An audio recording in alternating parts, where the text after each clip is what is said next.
दरवर्षीच्या प्रथेप्रमाणे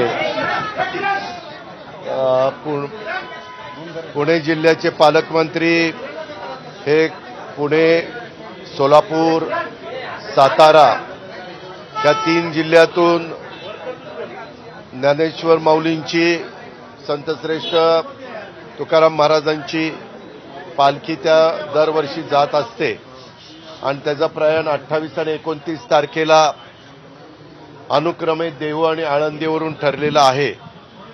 आणि जात असताना वेगवेगळ्या ठिकाणी पालखीचा विसावा असतो, मुक्काम असतो, दुपारचं जेवण असतं आणि ह्या पद्धतीनं तिथं सगळी व्यवस्था प्रचंड मोठ्या प्रमाणावर त्याच्यामध्ये महाराज लोक असतात, वारकरी असतात, दिंडीचे प्रमुख असतात आणि मोठ्या संख्येने लोक जात असतात। यंदा काही भागात चांगला पाऊस पडल्यामुळं सगळ्यांचा अंदाज आहे की जवळपास 15-1 लाख लोक निश्चितपणे पंढरपूरला दर्शनाच्या निमित्तानं आषाढी एकादशीला तिथे एकत्र जमतील आणि त्याबद्दलची विभागीय आयुक्त, काही सन्माननीय लोकप्रतिनिधी, महाराज ह्या क्षेत्रामध्ये काम करणारे आणि वारकरी आणि वेगवेगळ्या ज्या मानाच्या पालख्या आहेत त्यांचे प्रमुख, अशा प्रकारची बैठक आज 11 वाजता घेतलेली होती। 1 वाजेपर्यंत बैठक चालली। वेगवेगळ्या प्रकारच्या विधायक सूचना दिल्या,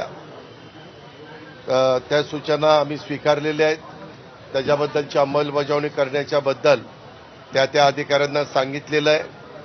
काही निधी पण राहिलेला होता, परंतु आत्ताच ऑर्डर आली की सगळा निधी मी GR काढायला सांगितलं आणि GR आता माझ्या हातामध्ये आहे। GR पण पोहोचलेला आहे।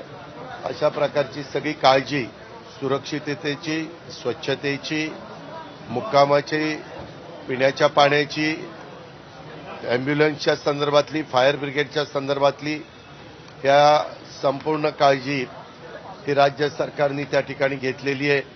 आणि त्याच्यामध्ये पिंपरी चिंचवड महानगरपालिका, पुणे महानगरपालिका, पुणे जिल्हा परिषद, सातारा जिल्हा परिषद आणि सोलापूर जिल्हा परिषद आणि तिथे येणाऱ्या ह्या आपल्या पालखी मार्गामध्ये येणाऱ्या ज्या काही नगरपालिका, ग्रामपंचायती आहेत, ह्या सगळ्यांना त्याच्यामध्ये विश्वासात घेतलं। मी आज जरी बैठक घेतलेली असतील तर ह्याच्या आधी स्वतः विभागीय आयुक्तांनी आणि त्या जिल्ह्याच्या जिल्हाधिकारी महोदयांनी पण ह्या बैठका घेऊन ह्या सगळ्या सन्माननीय मान्यवरांशी चर्चा केलेली होती। अनेक नवीन पण सूचना ह्या आलेल्या आहेत, काही लॉंग टर्मच्या आहेत। आज ही जरी आत्ता मीटिंग झालेली असली तरी राज्याचे प्रमुख या नात्याने मुख्यमंत्री महोदयांनी पण 5 वाजता आढावा बैठक लावली। त्यांनी अर्धा तासच दिलेला आहे। त्याच्यामुळं जे प्रश्न माझ्या अखत्यारीत मी इथल्या इथं सोडू शकत नाही, जे मला राज्यस्तरावरच सोडवणं गरजेचं आहे, त्या प्रश्नाचे नोंद आम्ही विभागीय आयुक्तांना घ्यायला सांगितलेली आणि ते मी 5च्या बैठकीमध्ये त्यांना सांगेन। मी VC वरून त्या बैठकीला उपस्थित राहणार आहे।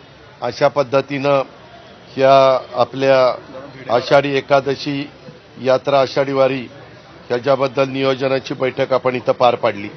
मी आज सकाळी 6 वाजल्यापासूनच बैठकीला सुरुवात केली। आपल्या इथं पुण्यामध्ये CPचं ऑफिस, कमिशनर ऑफिस एक चांगल्या पद्धतीनं बांधायचं बरेच दिवस माझ्या डोक्यामध्ये होतं। जवळपास 7-8 वेगवेगळ्या आर्किटेक्टनी त्याचं प्रेझेंटेशन दिलंय। अर्थात त्याच्यातला मी काही माझ्या सहकाऱ्यांशी आणि गृहमंत्र्यांशी चर्चा करून एक प्लॅन फायनल करीन आणि त्याला बजेटमध्ये पण आता तरतूद करीन। साधारण 2 लाख स्क्वेअर फीटचं बांधकाम होईल आणि एक चांगल्या प्रकारचं इमारत सर्व सोयीयुक्त, ज्याच्यातून पोलिसांना, तिथल्या अधिकाऱ्यांना, तिथल्या कर्मचाऱ्यांना, तिथल्या CPंना सगळ्यांनाच काम करायला देखील एक समाधान वाटेल। लोकांचे काही प्रश्न असतील तर लोकांनाही ते प्रश्न मांडायच्या करता मदत होईल। तसंच